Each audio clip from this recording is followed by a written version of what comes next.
Salibonani isihloko esithandekayo, sithanda ukubonga uNkulunkulu osigcinileyo kwaze kwafika sona lesi sikhathi lapho sihlangana sitatitsha njalo ngokwelizwi likaNkulunkulu. Mina engikhulumayo Amos Maforo, ngiza kunxusa isihloko zami engilabo namhlanje ubana labo balibingelele baziveze ukuthi bangobani.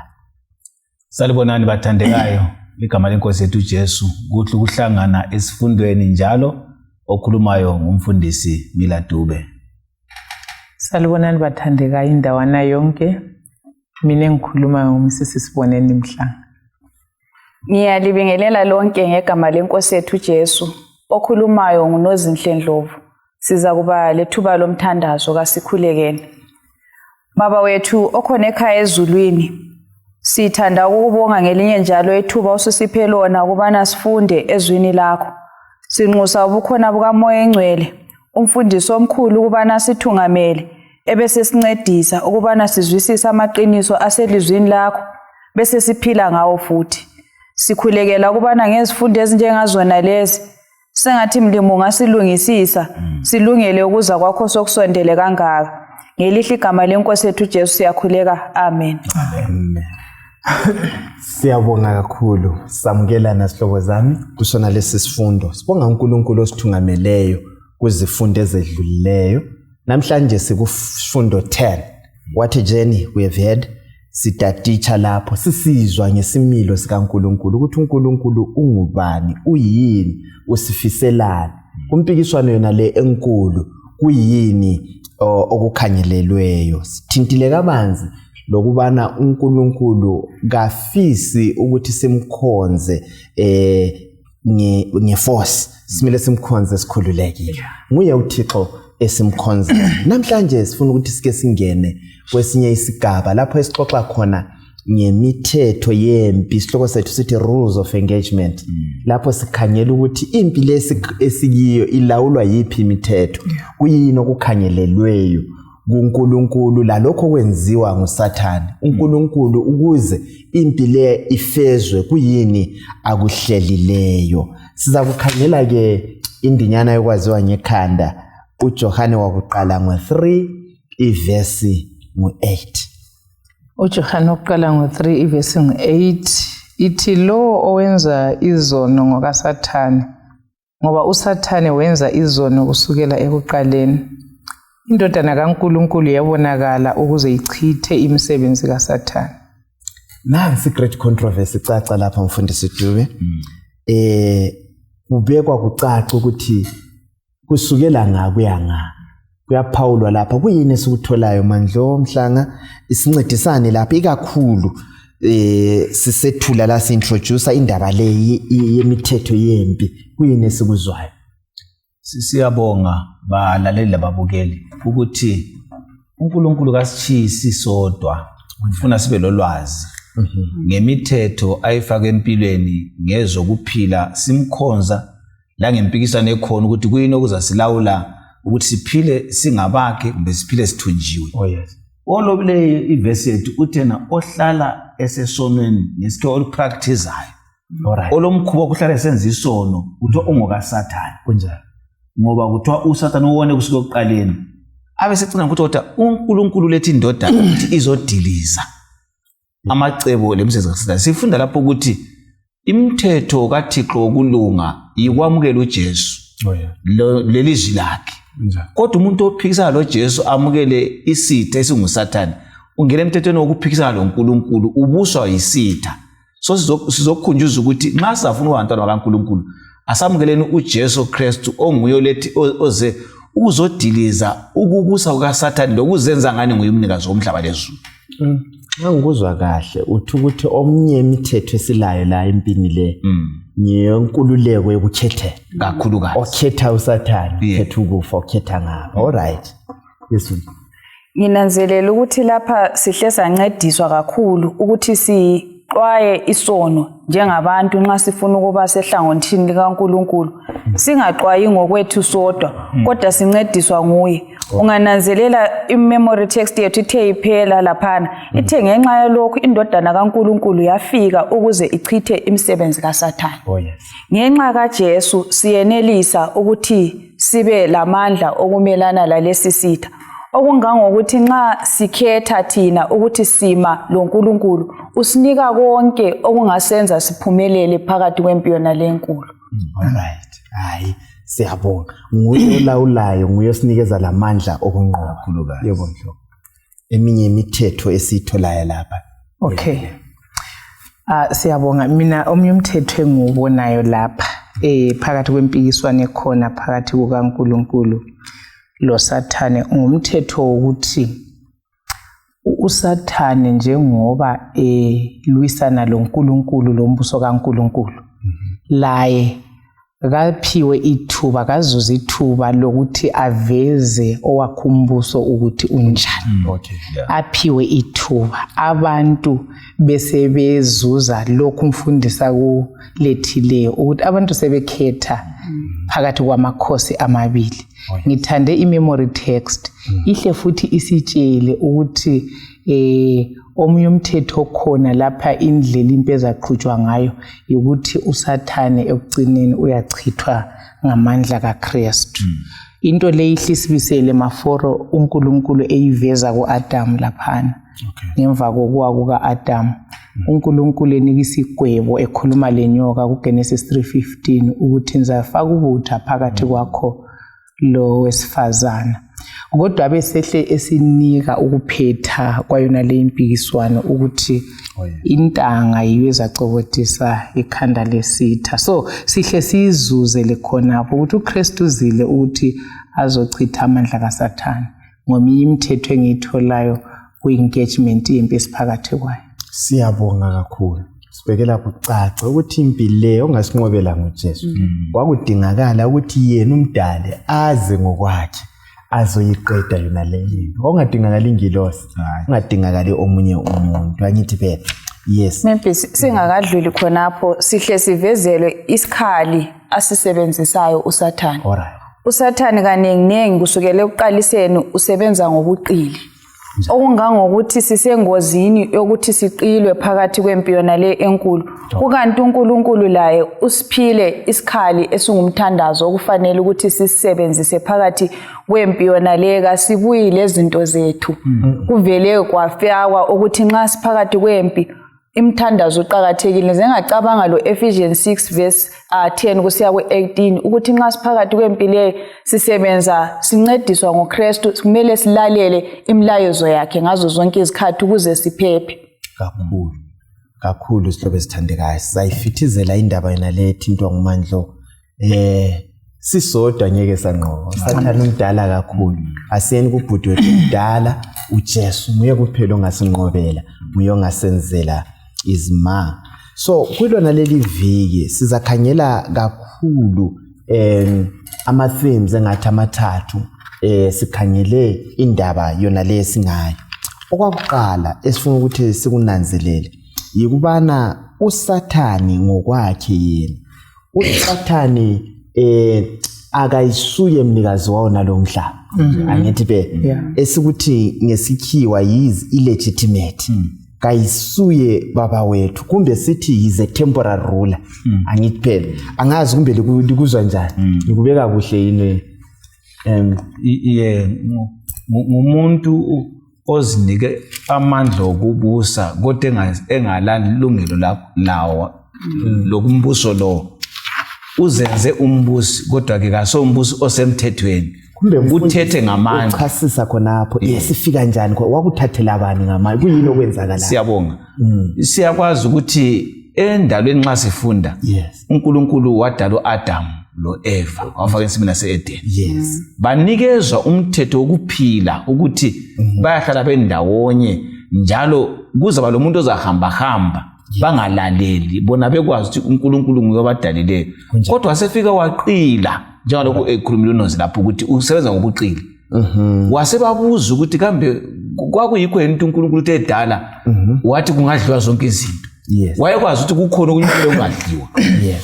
wase ngena ngalelo ukuthi hayi lokho tho lingakudli kwenzela ukuthi lizacela ifana laye Yes. wangena ngokungani uyabakhweza ukuthi balingane loNkulunkulu kade sebeqiliwe yikho kuwa Adamu ke wehlula ngokuthi kwawuthi bengehlukani nomkakhe wambona ehamba naye kazange azihluphe kwangena ke inxeba so ukungena kwenxeba leli kwenza ukuthi uSathane sebevumile ukudla isihlahla kwakuyikuthatha inkazimulo kaMlimo babeyinikiwe yahlathelwa nguSathane ngokuthi bona sebewonile so ukubona kukaAdam lo Eva kwaba yikuthi sebekhonza uSathane so yena selamandla lana kuAdam ukuthi ithathe lidide ngayikhuluma ukuthi imvume ukuthi umhlaba sungowakhe uthole ngokuthathela uAdam amandla anikwa nguThixo. Siyabonga ukuchazelwa ikakhulu indaba nale yama-title deeds ukuthi khathesi akuSathane.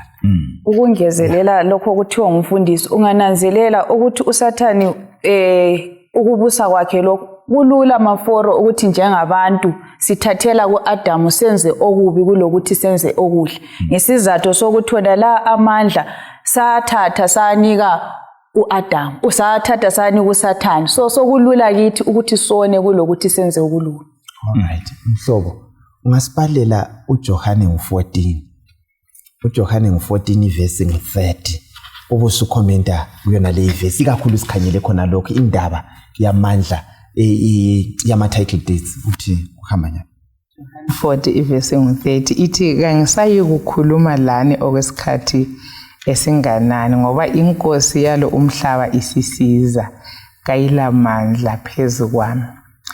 Ngizwisisa ukuthi umfundisi ukubekeke kuhle ukuthi uAdam ngokuthi adle isihlahla yes uNkulunkulu ayethe ngasidli wathatha idominion wathatha ukubusa wathatha amandla ayewaphiwe uNkulunkulu ubukhosi wabupha uSathane.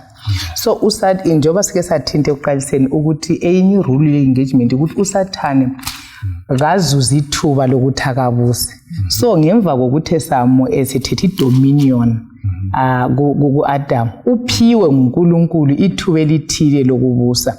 Sike sakuthinta ezifundweni ezidlulileyo ukuthi uNkulunkulu lanxa iEve kumbe ububi busenzakala kasibeni kwazi ukuthi izinto zonke ezilokho ezisemandleni kaNkulunkulu futhi kumele ukuthi ekucineni kwento yonke ukwaziwe kube clear ukuthi phakathi kwento yonke le inkemenkeme ngubani ngubani oyimbangela yana.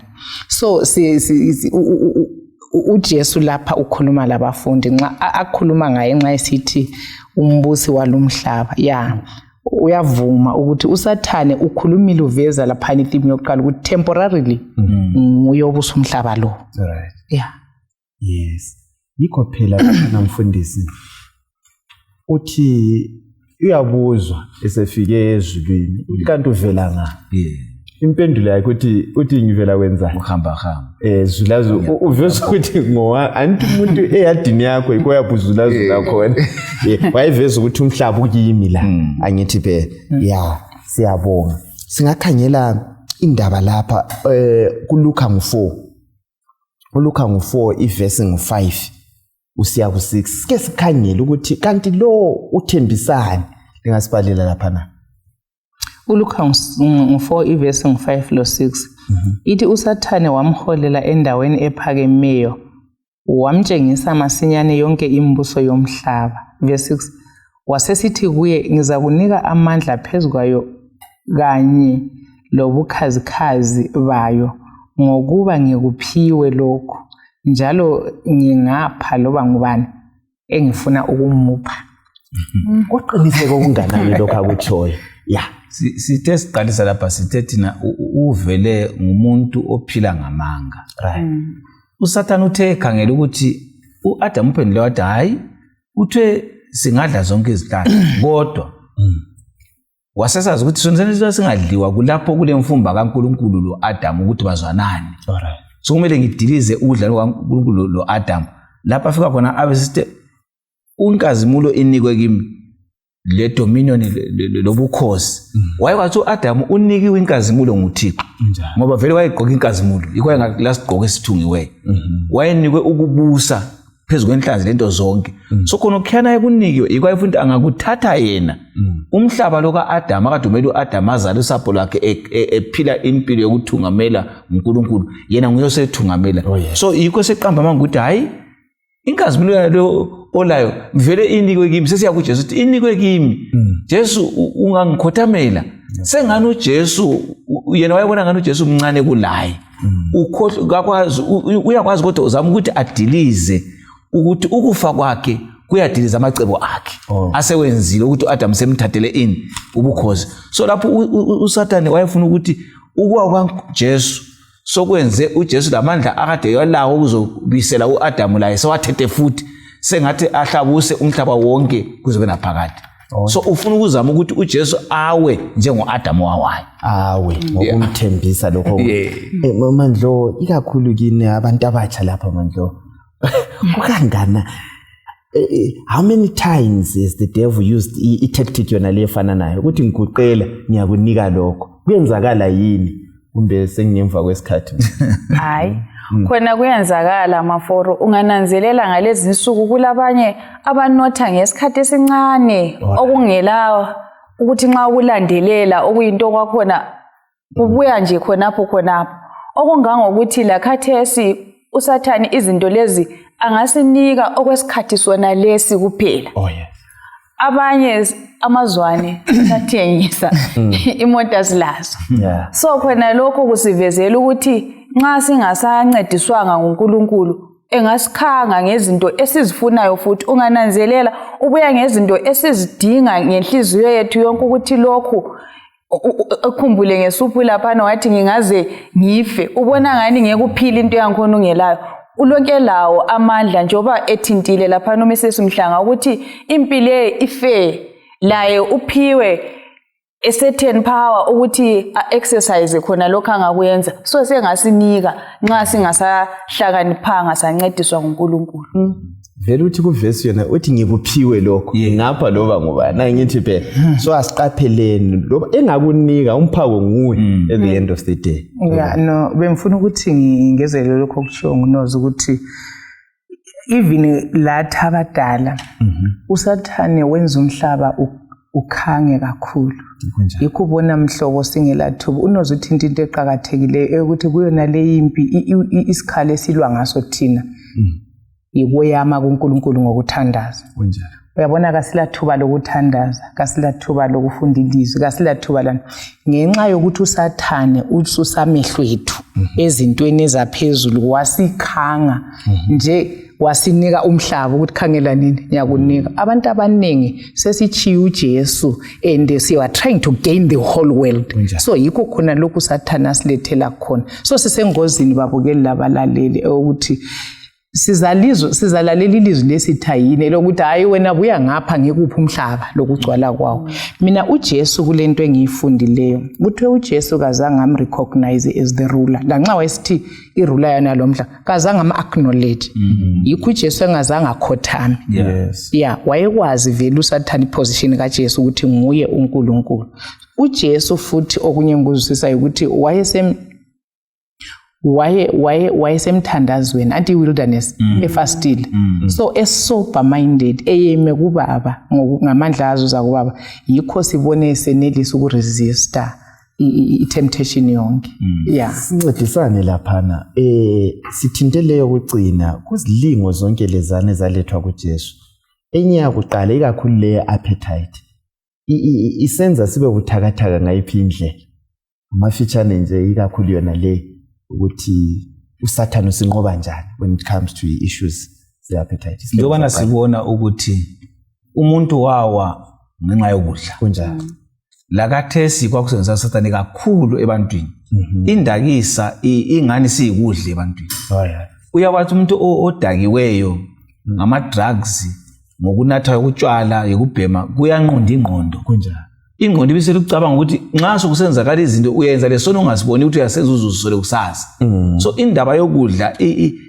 ibamba ingqondo yomuntu uSathane bese yithumba abesemenza inzomba yakhe so kumele sinanzele ukuthi esikudlayo kusijiya singabantu kwakho umzimba kwenza lengqondo ihlambuluke sifunde futhi ukuthi uNkulunkulu lanxa uSathane eqamanga wathiwa ngane kwamandla wayesitshona wayesikuthi ngiwathethe kuAdam ngobuqili kodwa wanikwa yena watshontshile sesithi kuJesu ngwanikiwe enganikwanga but omunye umlobi wogwalo Powers of Evil uSidney uthena uNkulunkulu wanika uSathane okulilungelo ukuthi amangase awaqambelelana Yeah. akawaphile kuze kubonakale ngoAdamu labantu ukuthi ule manga umuntu lo ngempumela yempilo yakhe ubusathani bakhe ubusathane yes inature yakhe leyani sibamba ku 8:44 uthi vele yena ungumqambi wamanga Johane ngo8 verse ngo44 Yeah. bathi nxa ekhuluma amanga ukhuluma lokho ayikho yakhe yeah Clothanda vele kumbe incedise ikakhulu omama ibabaqala angani baqalwa ngusathani njengoba sabona kuEva lapha ukuthi hayi vele ungamlaleli lo bengani ukhuluma iqiniso kangalalelwa ayisikho yini manje hayi vele yena umuntu oqamba amanga nje kumele singamlalela lapho even sekhuluma iqiniso khona ukuthula amanga aluhluzi kakhulu nature yakho hayi siyabonga sihlobo esithandekayo babukele labalaleli kwangani angasincedisa umoya engcwele sizwisise impi esikiyo kunenge okusikhangayo siyaswela siyalamba umhlaba wonke jikelele akula lapho kulokuthula abantu bayagijima bathenjiswe izulu emhlabeni akula zulu emhlabeni sihlobo esithandekayo asimthembeni uJehova ufuna ukungeza usithi inhloko bengifuna ukukhangela enye aspect lapha eyokuphela kumbe eyokumiswa kombuso kaSathane lo esithe utemporal kunjani indaba yesiphambano it's okay sike sayithinta ekuqaliseni sisithi uNkulunkulu wathemtshela vele uSathane wahlo wamnika lesigwebo lokuthi impilo iyaphetha njani so indaba yesiphambano kayisikho kunqoba kukaSathane uJesu esuke ezulwini maforo injongo yakhe yayingezokufa so wayephelela isicebo lalokho akusuku yikho wathi it is finished so esithi it is finished laphana ungafunda icommentary ku John chapter 19 verse 30 ithi umbuso kaSathane wawu-uprootwa so siya ku point yokuthi uSathane umbuso wakhe ufakelwe umngcele he is a temporal ruler of this planet ukuthi isiphambano sodwa sahle samaka ukuthi umhlaba usuthethwe esandleni sesitha wabuselwa kuNkulunkulu rightful ruler ukubeka kuhle yikho vele wayengafuni ukuthi uJesu ayisiphambanweni ngabala kaningi kule ndlela ayefuna ukumbulala ngaye akhandwe ngamatshe athiwe even esefile ukuthi wayibiza amadimoni akhe bayavala ethuneni ukuthi kungavukwa baqale ufuna ukumbulala ngumntwana efunani efuna ukudiliza linaleli cebo siyabonga mhlobo ukuyiletha lepoint akutsho umama laphana ukuthi bawuke labalaleli ilungelo lokuphila emhlabeni uAdam alithathelwa nguSathane uJesu wabuya waba nguAdam wesibili walibuyisela ngesiphambano so uSathane nxa wayelwisa ukuthi isiphambano singabi khona wayengakwazi yiso esenza ukuthi amandla agiya ngawo asuke kuye so wayecanga ukuthi uJesu angambulala seqedile wathi ngilinde ukuthi angavuka kwesibili ngimbisele uthe evuka wabona ukuthi indaba siphelile amandla kaselawo yikho kwenza ubalalela wabukeli kathesi umuntu elamadlozi elamadimoni angaya kuJesu ayaphuma ahambe ngoba kasela manje Sathane kule temporal power ipower yokuJesu Kristu khona lokhu kungasenza sibili siphile ngesibindi ukuthi konke sihlangana lakho empilweni siyakwazi ukuthi uNkulunkulu wanqoba ngoJesu Kristu nxa isiphetho sendaba usazi maforo okuphakathi lapha akukukhathazi ngoba uyakwazi ukuthi vele lokho kuzabuye ekucineni so lathi kasiphileni ngesibindi ukuthi yebo singehlelwa izinto ezibuhlungu kodwa ngokwesikhatshana nje angithi vele hayi siyabonga sike sikhangele lokho kunye uSathane ubuqili bakhe lokuthi uyasibamba i-captures us asithumbe phansi kobuthungameli wakhe angithi vele ungakhangela ibhuku uTestimonies for the Church Testimonies for the Church uvolume 1 page 341 ithi yena umuntu vele udalwe ingqondo yakhe ijekele kumbe ithunjwe nguSathane inclined towards the devil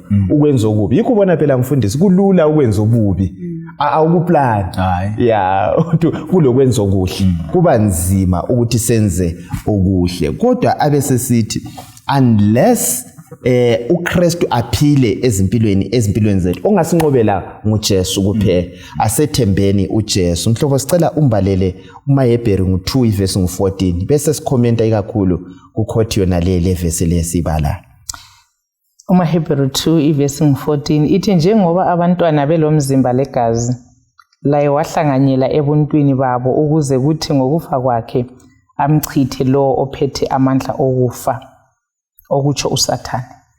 Right. Kuyini esikwenzele nguJesu? Ikakhulu sicabanga umcabango nalo ukuthi uSathane thina indalo yethu lokho esikho khona. Ukhona yini umuntu olamandla onqoba yena yedwa? Hayi. Vele khona ukuthi uthunjiwe kutshengisa ukuthi uzuthunjwe kutshengisa ukuthi ube weak. Okungangokuthi singabakwazi lokho esikho khona inkinga enkulu esibhekana layo njengabantu ukuthi kasizwisisi lapho esikhona. Siyabona ngathi amandla silawo, izinto senza ngamandla ethu. Ngabe sizwisisa okunengi okusehlelayo bekungasoze kusehlele ngoba besizahle sinanzelele ukuthi lapha ebuthakathakeni bethu kumele siyeyame uNkulunkulu onguye olamandla. Ungananzelela siphephile kuphela nxa seluswa nguNkulunkulu. Izikhathi eziningi ukhangela uPeter ngalelo langa uthi bangakuchiya konke kodwa nothi mina. Ngokwezethemba yikho kwenza ukuthi sibhuqwe nguSathane ngokuzithemba. Hey madoda. Ungazethemba. Uthi lo miyo kaqaphehla ngithi vele. Yes. Yes, kuyini okunye sikutholayo lapha. Olobayo uthi yena isifundo. Lanxa uSathane angabonakala ngabantu uluntu njengobusa emhlabeni. Ngani uyabona ukuthi banengi abantu abayizigoga, banengi abachanga amadimoni abahamba bezikhulumela bodwa, ukufa kakupheli. Kungani ububi bugabhela amandla kaNkulunkulu? Uthola nxa kungakhanya kunjalo kodwa kakususi ukuthi umbuso walomhlaba onguSathane ubusa ngodlame njalo akalamandla, amandla akhe anciphisiwe lizulu. Yikho kwenza ukuthi uJesu esesiphambanweni waveza engayisiphambanweni ku-8:44 John wathi lifuzwe ihlo lina uSathane. Ungumqambo wamanga kusukela ekuqaleni. Leqiniso kalikho kuye kami kulo. So uSathane ngowamanga. Iqiniso kalalo. uJesu thena esifa wathi baba baxolele. Wasithi evuka ku-28 verse 18 uMateyu wathi amandla wonke anike kimi ngakho hambani. Kusukela khonapho wonke umuntu osuka akhetha uJesu njengomsindisi amandla kaSathane ayaphela ukusebenza kuye. Yikho ufica ukuthi umuntu uyakhululwa esonweni. So ngilapho ukuqinisa ukuthi bazalane sisonke lapha lanxa umhlaba ukhanya ngani kulokubusa kaSathane kodwa ngenxa yesiphambano singababusi. Singaya kuJesu siyaphuma esonweni ebugogeni besono amandla esitha lokufa okungani kuyasibusa lokho kuza kunqotshwe kucineni okwethu kasifeni silo Jesu uvuko lukhona singesabe. Kulamandla lokho siyabonga kakhulu. Bengifuna kulenye ivesi engicela ukuyifunda bese ngicomment. Yes. uJohn chapter 12 lapha ivesi 31 to 32. Alright. Ithi khona manje sekuyisikhathi sokwahlulela kulo umhlaba. Manje inkosi yalo umhlaba isizaxotshwa. Kodwa mina nxa sengiphakanyisiwe ngisuswa emhlabeni ngibazabadonsela kimi bonke abantu. Wakutsho lokho eveza ukuthi wayeza kufa ukufa okunjani. Ngiya kumcijo olethwe laphana ngumfundisi le ndaba esiyibale kumaHebheru 2 ukuthi ukufa kukaJesu kwakunqoba ukufa. By dying Christ became conqueror. So uSathane yena wayecabanga ukuthi ngokuthi uJesu wafe kuthi ukunqoba kwakhe. Kodwa ukufa kukaJesu kwakusitsho ukunqotshwa kukaSathane. Bese niletha ukuthi ukufa kukaSathane kukaJesu kumnqobile uSathane already. Unozuke wathinta ukuthi vele uyabusukwazi ukuthi iscoreline imi njani. Kodwa thina sisele lapha singangapha kwesiphambano sisele kumele sibe vigilant still. Sale siqaphele. Sale so engikuzwisisayo ukuthi death has been conquered. Yikho kungamelanga ivini ukufa sikwesabe la namuhla. Kuphela as long sifele kuNkulunkulu. So sibona imethi yezulu isithi ukufa kukaKristu kubisa impilo kumbe kunqoba ukufa. So umhlaba usuthethwe esandleni sikaSathane. Nxa ngikuzwa kahle kuyadingakala ngicela usibambele uPetro wakuqala 5 verse 8.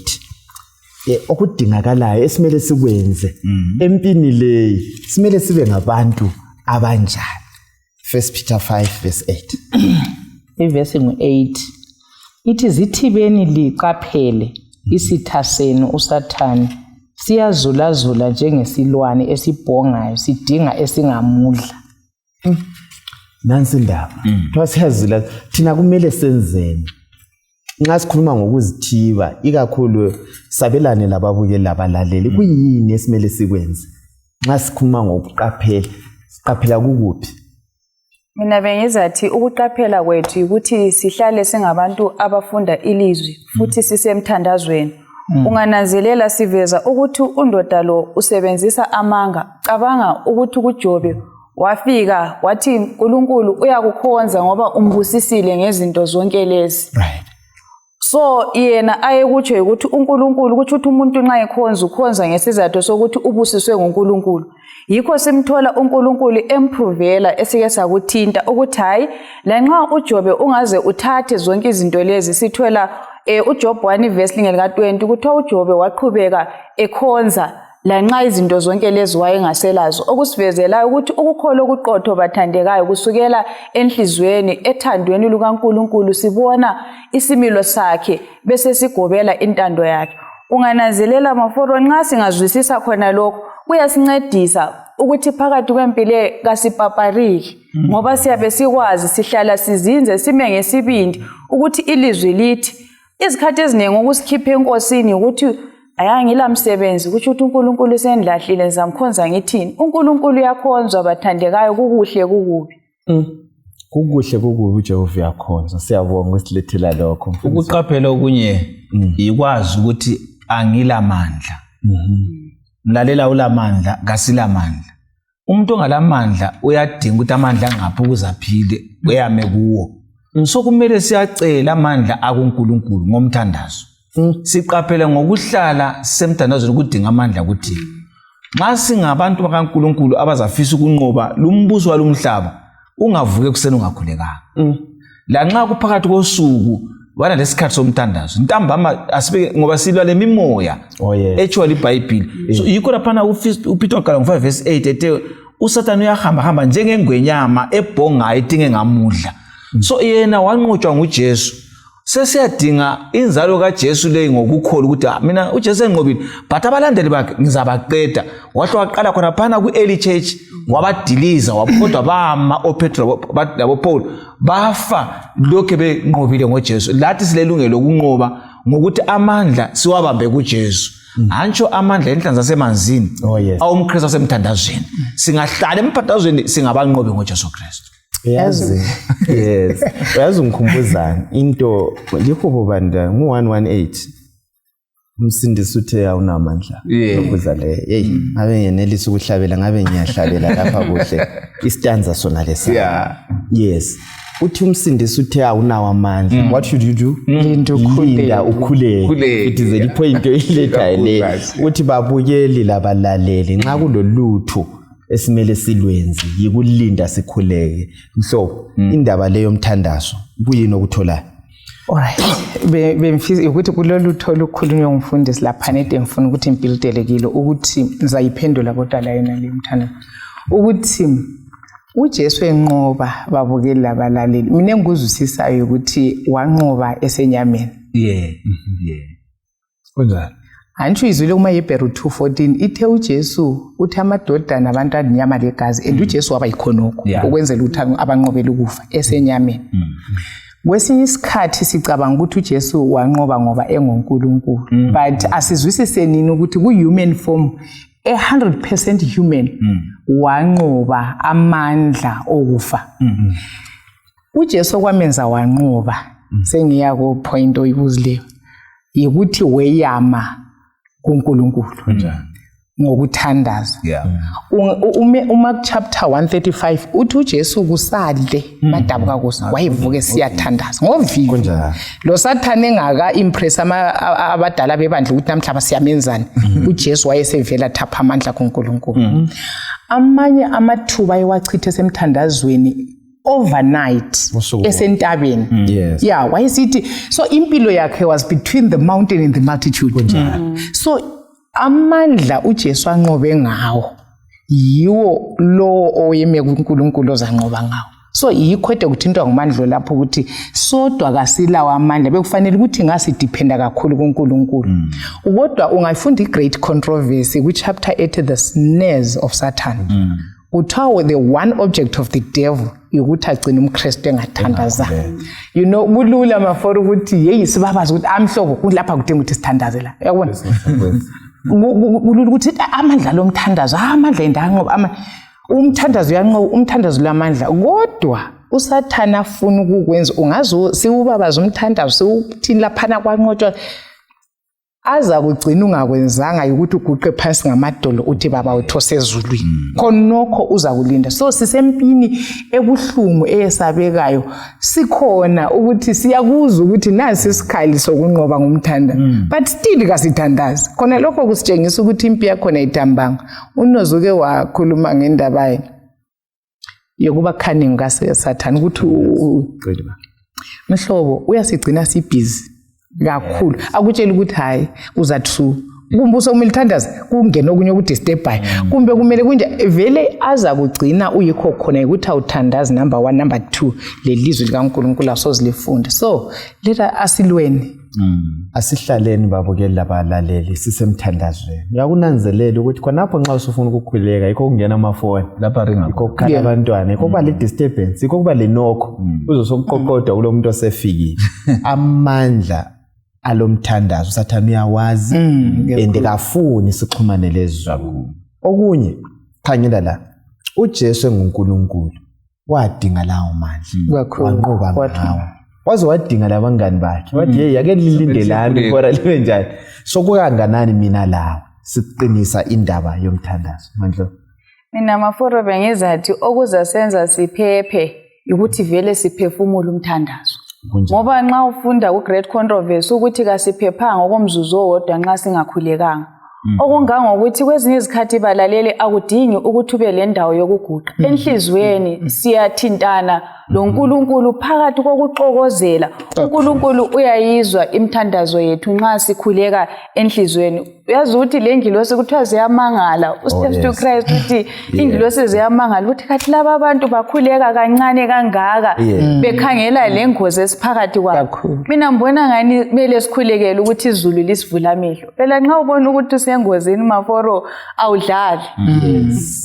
Hey ayikakhulu angithemba siyamuzwa manje zihlobo sengozini amandla kuphela akuJesu. Ake sikhangele lapha ukuthi amandla akaSathane nanti silokho sikhuluma lapha ngemithetho yempi. uSathane lo eselwa laye ke wakhulunywa ukuthi hayi sowanqotshwa ngithi ba singale kwakhona thina simele sikwenze ukuclaima amandla kuJesu siyabe siyanqoba. But wona uSathane amandla akhe limited ngakubuya ngayiphi indlela la akalamandla wonke anciphisiwe angithi phela. Ake sikhangele indaba yokuJobe ngo1 ivesi ngo12 sikhangele indaba yona yamandla sike sikhangele icontroversy laphana okwenzakala kuJobe. Sike sikhangele indatshana le kaJobe Job 1 verse 12 Job 1 verse 12 2 verse 6 yeah. Okay. Ithi uJehova wathi kuSathane kulungile konke alakho kusezandleni zakho kodwa yena ngokwakhe ungamthinti. Wathi ke uSathane wasesuka phambi kukaJehova. Then uJob 2 ivesi ngo6 uthi uJehova wathi kuSathane kulungile usezandleni zakho kodwa ungayithinti impilo yakhe. Kungxoxo lesisigiye kusifundisane lapha ngamandla kaSathane likungxoxo yakhe lo nkulunkulu. Ngiyazibuza ukuthi angazi balaleli ngale kumbe bazibuza njengami ukuthi kathi uNkulunkulu lesikhathi sokuxoxa lo Sathane Yeah. Usibisele kwazini ukuthi uSathane ulamathuba kanikwa engakaxoxwa. Yes. Okukuphe impela ezweni ukuthi akanikwa ithuba lokuphenduka kwamehlula. Oh yes. Wayesahamba siyafika ezulwini wayeselegunya lokuthi ngithetha idominion le glory kuAdam singeyami. So wayesengu ambassador omhlaba wazinika. ukuthi lapho kuhlangana khona uNkulunkulu lamadodana akhe ebusa iuniverse la efika khona lapha abuzwa khona abesesidingi hamba athi umlimi wasesidingi ngifuna ukumtshengisa ukuthi abaxhumane loNkulunkulu balamandla okumnqoba athi uyibonele inceke yami abesegcona umlimi wathi anti ukuthi umfakele uthango anti umvikele wathi hayi ukuzubona ukuthi wena ubusi abathembe mina bayabusa hambe enze okufuna ukuthi ungathinti imphefumulo wakhe unlimited wahlo amtshela ukuthi uzayenza konke kodwa ngaso ufike kuphile ekufeni awungeke umbulale so ngifisa ukuthi sibe kwazi ukuthi ukufa komuntu kaso Sathane umlimi wesevumile nxa umlimi ethe insuku lazo uSathane angabhe ulimoto enzeni uyaphuma phakathi kwayo angachaya impana abathakathi babuye bebanengi bayenza ilima lokuzokubulala bayaphuma bengakwenzanga lutho ngoba umlimi nguyovuma ukuthi umuntu afe so uSathane amandla akhe ancitshisiwe ungesabi imkhoba ungesabi impane yezulu ungesabi uzamcola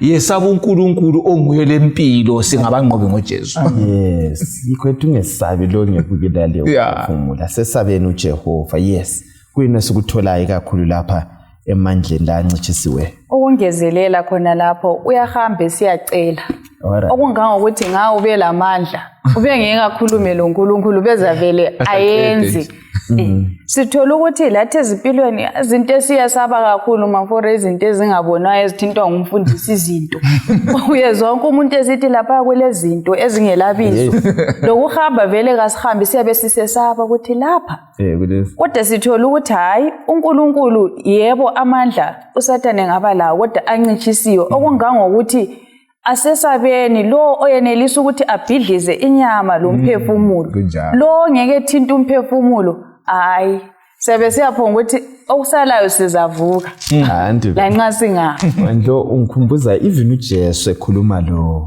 Petru uthi Petru uSathane ubenjani ucelile ngithi ufunda kuhlungule akuhlungule kodwa ngokhuleke so uthi amandla semthandazo angazi ngafora statement esikhumana uthi unguJesu uthi kodwa ngokhulekele babukela balaleli nxa uJesu wakhulekela umuntu ukuthi nxa elingwa anqobe kushoni kithi thina singabantu bakhona ukukhuleka ukuthi sinqobe uJesu wakwazi ukuthi ukunqoba isitha lezilingo ngumthandazo so kungaphela usuku lesikhathi lempilo enzima ungazange ubiza inkosi kungaze kube nzima kangakanani singakhohlwa ukuthi baba wethu phakathi kobunzima siyanqoba powerful umfundisi ungikhumbuze enye indaba nxa ikhuthaza ababukeli uEllen G. White wenye indawo ukhuluma sithi even the weakest of sinners even the weakest umuntu obuthakathaka okunganani as long engathi baba wethu osezulwini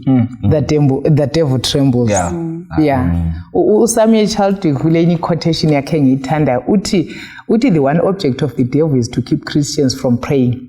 He fears nothing of our studies, of our work, of our without prayer. But the devil trembles when we pray. So uSathane amandla omthandazo uyakwazi. Why? Nxa umuntu esemthandazweni usebukhoneni bukaNkulunkulu. So uSathane ipresence kaNkulunkulu yiyo emenza aqhuqe. Kule verse engifisa ukuthi ngiyifunde lapha bese ithi uPsalms 34:7 uthi ingilosi kaNkulunkulu ihlezi ngokuzungeza kulabo besaba uNkulunkulu. Ngiya emcabangweni lo esixoxa ngaphansi kwawo ukuthi uSathane ufakelwe imzila hayi vele amandla khatshakali ayelapha khona uNkulunkulu umsethele iboundary ukuthi hayi uyahamba ucine la. So ingilosi ngithanda futhi kuma Hebrew 1:14 uthinte sithi ingilosi they are ministering spirits ziphiwe ukuminister kulabo okumele babe izindlalifa zombuso. So uNkulunkulu usinikile ukuthi ingilosi zisivikele. So uSathane la nxa epressa njani kulenye indawo Ellen G. White athi wabona ingilosi zezulu zipressa back amandla kaSathane zona zithatha indawo ukuvikela abangcwele. So silesiqiniselo bazalwane esokuthi la nxa siphakathi kolako lunjani uNkulunkulu ikhe yakhe lokunaka kwakhe lokusilwela kwakhe lamandla akhe siyawabona ezimpilweni zethu.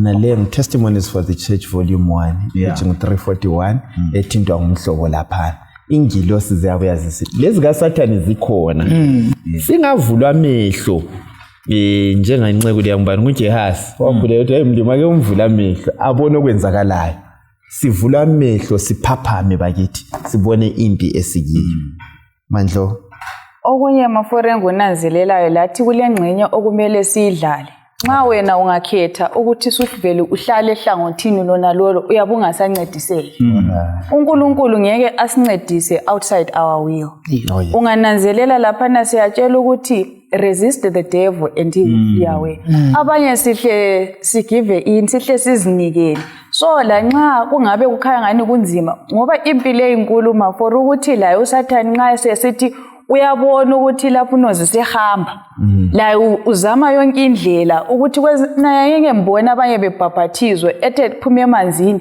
uzothi asetshontshelwe ukuthi kona basuhluphuma suhlusithi ukuthi umlimo lo engimkhethileyo nguyo le problem asifundenini kuJobe ukuthi la nxa zonke lezi zinto zenzakala kazange athi ukuthi abafana bayenza into errong inkomo zafa izimvu zafa kumbe lokho sokwenzakala ngesizathu salokho siphakathi kwempi enkulu okunye ngeke sikuzwisise sathinta emavikini adlulileyo ukuthi ukubona kwethu kufiphele kunjani kulamandla lokho Mandlo ngifuna ukungezela ngomcabango kaDade kawayithi kubhuku conflict lokuzenda controversy conflict page 345 uthi asomsebenzi wezingilosi zikaNkulunkulu ezilungileyo ukuthi zicontrol ingqondo yomuntu ungayenziso intando ayifunayo wena okhetha ukwenza ukuthi ufuna ukwenzani uthi ungakhetha ukulandela isitha ungalandaba lokuthi unine isono busibalekile ingilosi ziyama zikukhangela kulezi zingayenza so kumele kube yimi ngikhetha ukulandela uNkulunkulu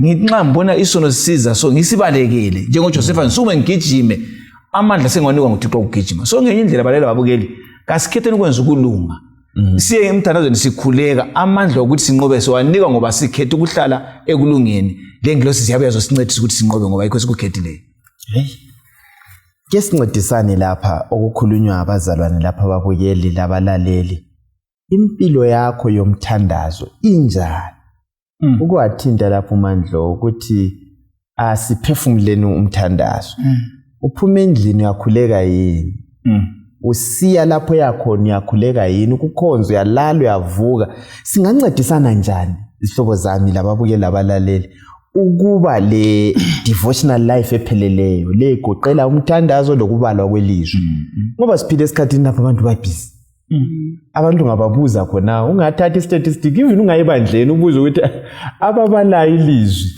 abakhulekayo kumbe kuphilwa ngomthandazo wokudla kukhuleka futhi okungumntwana uncane so singancedisana njani lesihlobo kumpikazi lesi uEnoch indlela ahamba ngayo loNkulunkulu yona leyo oyithintayo ukuphefumula umthandazo Maforo kuthiwa wayengubaba engumyeni futhi engumhlali wesigaba kodwa entweni yonke wenelisa ukunqoba ngoba wayehamba loNkulunkulu kuye ukuthandaza kwakufana lo njengomphefumulo emzimbeni so kudinga ukuthi unozuthinta into eqhakathekile ukuthi ukukhuleka koNkulunkulu akudingi Maforo ukuze siguqe phansi ngamadolo uthi in our busy life schedule sisemarket ngithenga kumbe ngisemsebenzini eofisini kumbe ngisenzani uthi kakuvuleke indlela yokukhulumisana komuntu loNkulunkulu ngaleyo ndlela yikho esizazigcina sisebukhoneni bukaNkulunkulu ngicela ukufunde inye quotation engiyithole lapha eku-Review and Herald eka December 3 eka 1888 ithi ikhomenta ngoJames 4 verse 8 ukuthi sondela kuNkulunkulu la uzasondela ngakuwe ithi khona when it is the habit of the soul to converse with God the power of the evil one is broken for Satan cannot abide near the soul that draws nigh to God. Abesesithi Satan fears the presence of God. So kusinika ukuthi nxa sisondela kuNkulunkulu kumbe nxa kungumkhuba wami ukuthi ngikhulumisane loNkulunkulu zonke izikhathi amandla omubi ayephulwa ayaqanyulwa futhi uSathane kangeka asondele emphefumulweni lo sondela kuNkulunkulu ngoba ipresence kaNkulunkulu yayisapha so ngiya ekuthini kasikhuthazekeni ukuthi kukho konke empilweni yethu. Let's just keep that open communion. Asiletheni ukukhulumisana loNkulunkulu izikhathi zonke. Ngaleyo ndlela sabe sihlezi ebukhoneni bukaNkulunkulu, isitha kasoye sibe lamandla phezukwethu.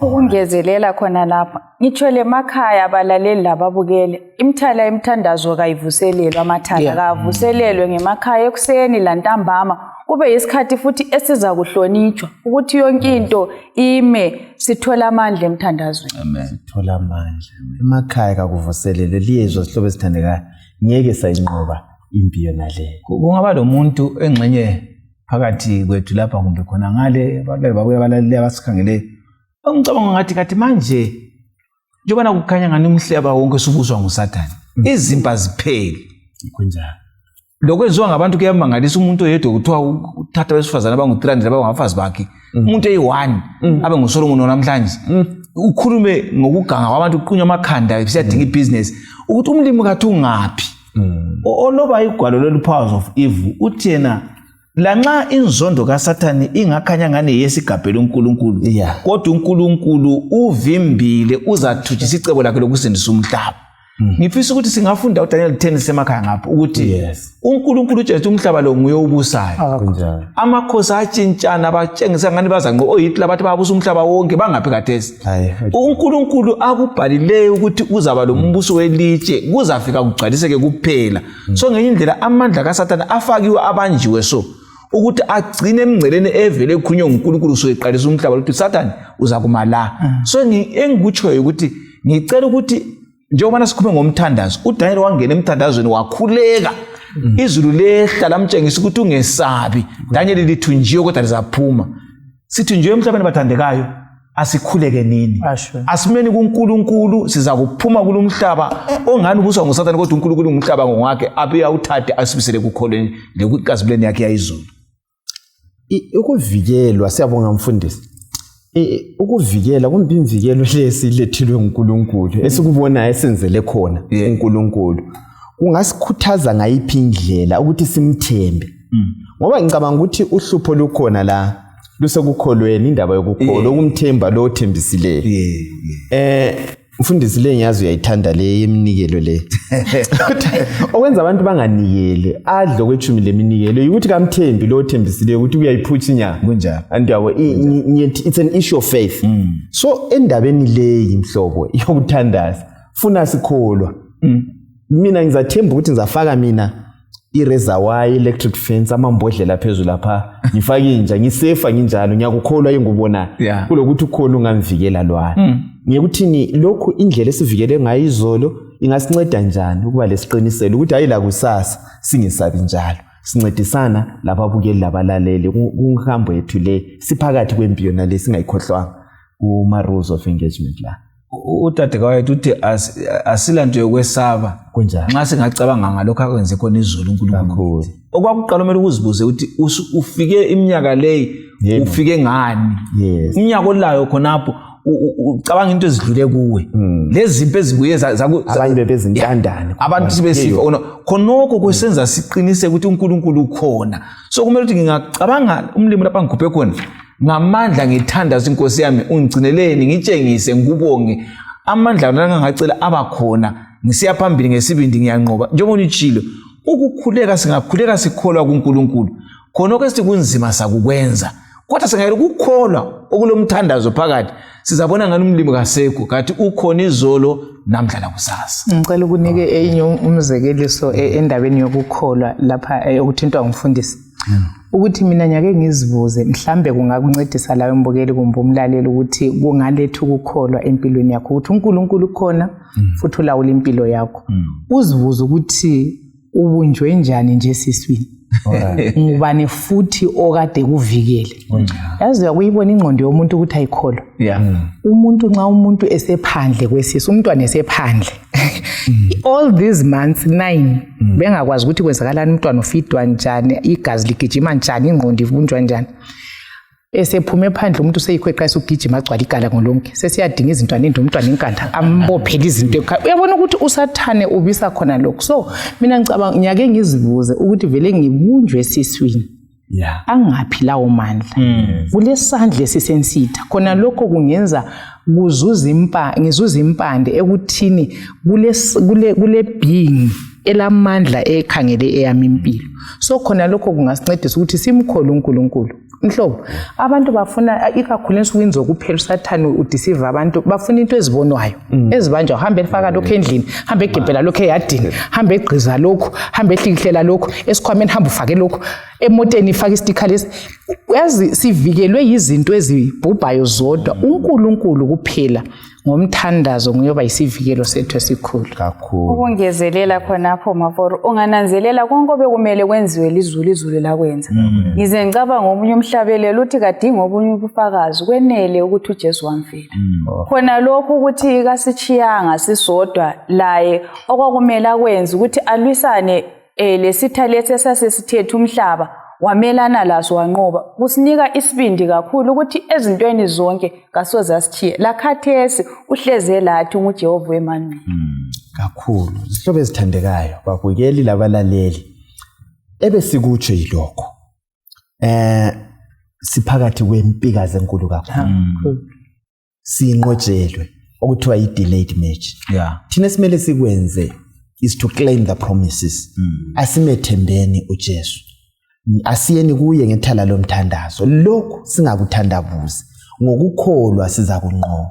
Akula uSathane angasenza khona. We are more than victors, we are more than conquerors. Asimethembeni uJesu ukwenzile konke kalokho besitsho uMandlo, sikwenzelwe konke. Asimthembeni uJesu siza kuyichaya intamo. Asiqhubekeni sitaditsha ilizwi likaNkulunkulu, sifunda okunye ngoJesu kuzasenzela kahle. Nxa ikhona imibuzo asiyiletheni imibuzo, silobe khona lapho ku YouTube kuzasincedisa. Lapho sifuna khona ukuchasiselwa okunye ngoJesu yena lenthemba kuyasisiza, kuyaselapha njalo sizwisise ngcono ngoNkulunkulu yena lo. Ngiza kunikela kumfundisi uDube atsha ngakutsha bese sivalela ngomthandazo. Siyabonga abalelo babukeli, uNkulunkulu abe lathi lanxa kukhanya ububi bungani kuyagabhela intokozo lokulunga kukaNkulunkulu, kodwa ke ngesithembiso sesiphambano siza kunqoba ngoJesu. Asithembeni sikhuleke sibambelele ekugcineni bonke abaza kuphila bethembe uNkulunkulu besazi ukuthi uyisiqiniselo sempilo yabo baza kunqoba. Asikhulekeni. Baba wethu siyabonga ukunikwa ilungelo lokunqoba ngegazi lakho. Usilwela impi, wasitshengisa ukuthi uSathane kalamandla. Uyatshengisa nje kodwa unqotshiwe esiphambanweni lakathesi unqotshiwe kithi. Ngiyakhulekela abalali babukela ukuthi lapho esikhona sifundise ukuyama kuwe, siphile ngomthandazo, sibalekele isono ukuze nxa usugoqa umhlaba sinqobe ngawe ngoJesu siyabonga siyakhuleka. Amen. Amen.